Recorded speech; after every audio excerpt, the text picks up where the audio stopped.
I'm Courtney, and welcome to Discern. I'm joined today with Nick Pitts. Hi, Nick. Hey, Courtney. Good to be here today. It's good to be with you. We're talking today about online church, the streaming of church, and it has been a part of our lives for the past 2 years. It's certainly been an option. Join us in person or online. And I want to read an opinion article from the New York Times. Over the past 2 years, a refrain has become common in churches and other religious communities. Join us in person or online.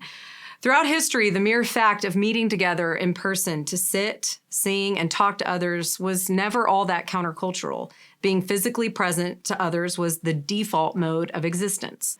Many church leaders will need to face our real fear of appearing to not take COVID seriously enough. I still think the biggest religion story of 2020 was how across the nation, religious communities of all faiths and ideologies pivoted almost overnight to move churches online in an effort to love those around us.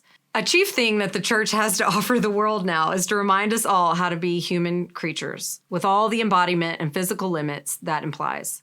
We need to embrace that countercultural call. Nick, what do you think about this?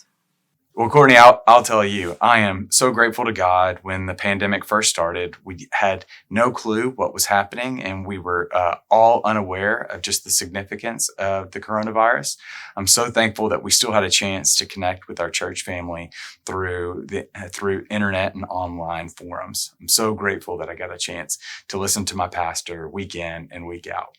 But I would say that pales in comparison to the reality of being in person with my church family. There's nothing like shaking the hand of an usher when you walk into a door. There's nothing like sitting in a pew surrounded by people singing praises to our God and knowing that He inhabits the praise of His people. There's nothing like turning around and shaking hands and getting hugs from the people you've been worshiping with week in and week out for years on end. There is something special, there is something sacred when people gather together in the name of God in order that they might, one, be blessed, and turn, that two, they might go out and bless others. There's no substitute. And I am grateful that we had a chance to continue to connect, but I'm ready to continue to meet in person in order that we might bless our God and then bless His people. It's a good reminder of what it meant at the beginning of the pandemic when we were afraid and to have that option was such a gift. But now, have we sat back on our heels and accepted this as just a consumer choice to experience church? I mean, I know that I have probably gotten a little lazy in attending in person now that this option is available to me online. Do you have a challenge for us, for those who have found themselves in the same spot?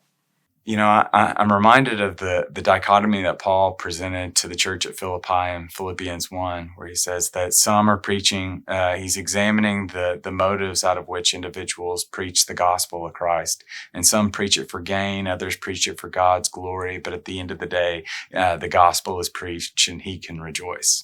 I don't think that there's anything wrong with online church. I just see so much right with coming together in person, knowing that just even the scientific research is so clear of how powerful a hug can be for an individual. The touch that we have when you touch hands with someone and shake their hands after a time of younger generations, of interacting with older generations, to see that even though their struggles might be big, their God is bigger and others have made it to the other side as well.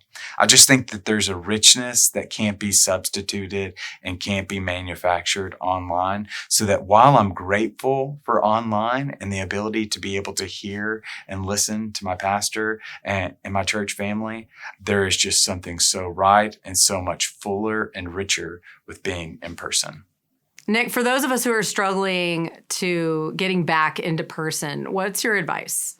The first thing is, I in no way want to be Judge Judy. There's already one Judge Judy, and I am not her. I'm not trying to guilt anyone to get back and to feel shame because they're participating in online church because that is what they think is safe.